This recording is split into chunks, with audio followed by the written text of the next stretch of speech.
morning, good afternoon, good whatever to everyone out there. It's been a while since I posted something.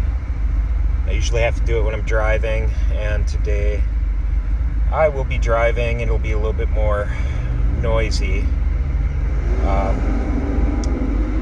Kind of wanted to talk about just how things are going for me, my weight loss journey, just getting unstuck in life in general. And of course, this past week, I've been kind of reflecting back on things that are better, little accomplishments that I've been making in my life that are reducing some of my anxiety.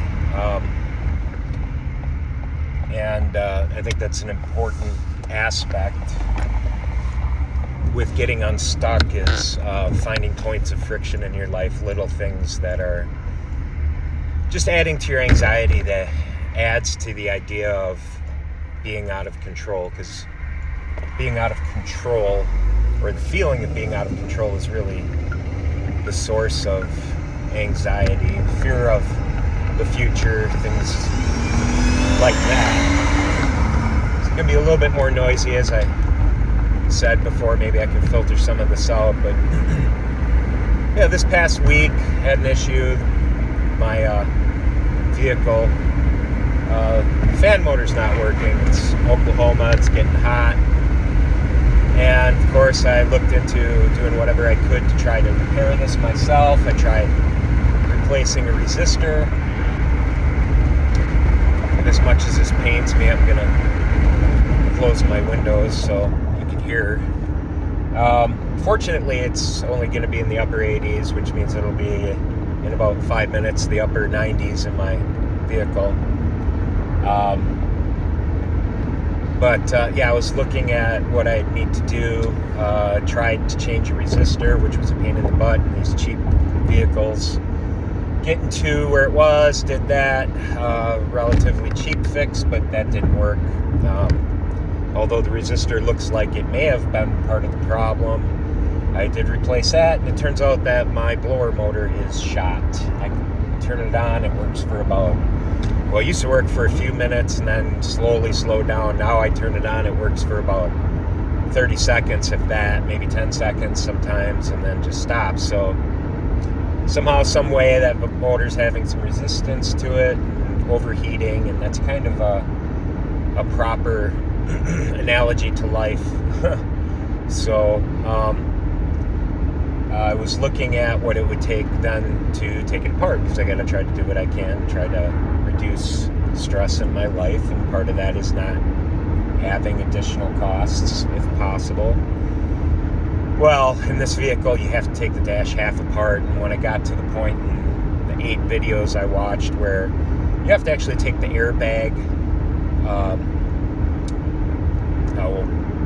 unit, apart, glove box, all that other stuff was fine. You got to take off some wiring harnesses, but I mean, in this thing, you've got to take half the dash apart.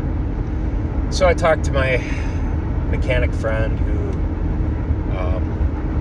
is about half the cost of going to a standard mechanic. It's still going to be like $600, upper fives and some change, of course, tax, blah, blah, blah. It'll be $600. So, just praising God that my window is open and shut. And kind of leads into a segue here, something I want to talk about, in the problem of comfort. I'm old enough to know when air conditioning in vehicles was more or less beyond a convenience. I mean, I guess it's still a convenience. It was just a thing that privileged people had. They were really only in higher end vehicles. It wasn't expected that if you had an economy car that you would have air conditioning. Of course, having a fan of any kind would be a bonus right now. But fortunately, to look on the brighter side of things, I don't have to try to reach across in order to roll down the windows. My electric window's still working, so I'm still feeling partially posh at this point. But, this just kind of falls into a book that I read called The Comfort Crisis. And, what it's done to us to look at the perspective, our whole perspective in the Western society. And don't get me wrong, I like convenience. But man, is it killing us? Is it just killing us to have all of these things to become standardized in our life? And we just don't, if we do sweat, then immediately we get a shower and we get, we have all these things to comfort ourselves. And we just our bodies are just meant to not be comfortable all the time, 100% of the time. And it's just making us soft in general. It's making our anxieties become more sensitive because we become hypersensitive to just being uncomfortable. And it's yeah, so what? Maybe for some people that's the tipping point and they've got enough to deal with. I've been trying to work on my health just to get, to feel better about myself. Yes, great. Maybe appear a little bit more appealing to myself so I feel that I have more worth. That's great. Really, it's to extend my life and the value of my life to my children and how I can contribute to them. The stronger I become, the longer I can work, the better I can help them through life, and of course help them help themselves and model what that looks like. So today, I'm gonna deal with this until it becomes,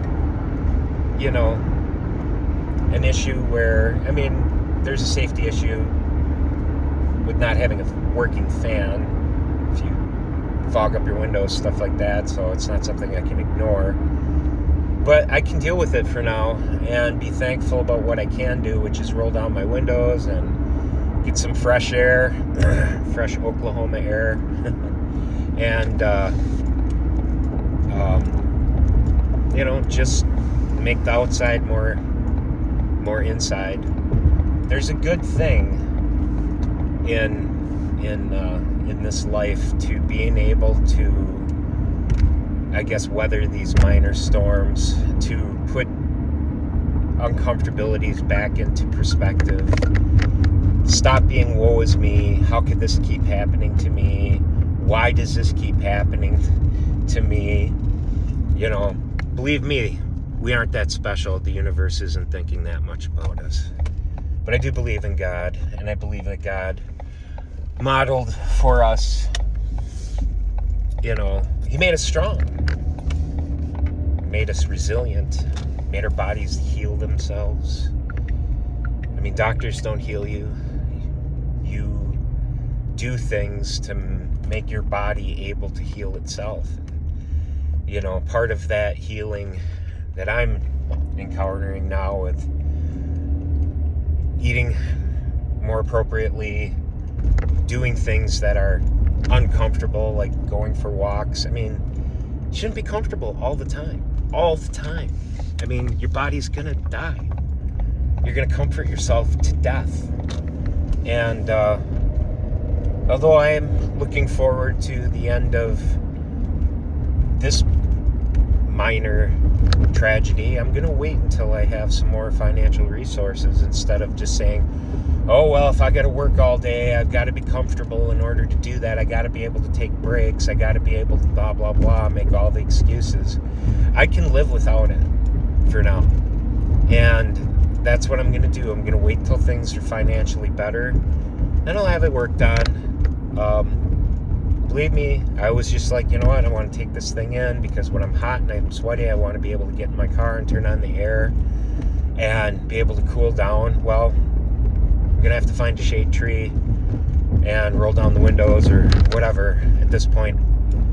But the perspective is, it's not going to kill me. It might just make me stronger. And that's part of the steps of getting better. Steps moving towards your goal. Getting your steps in every day is more about mentally doing things in the direction you want to go every single day. repeating those steps every single day. You might try starting with just a quick walk tonight, seeing how that moves through your life. Don't stay stuck. Get your steps in. Peace.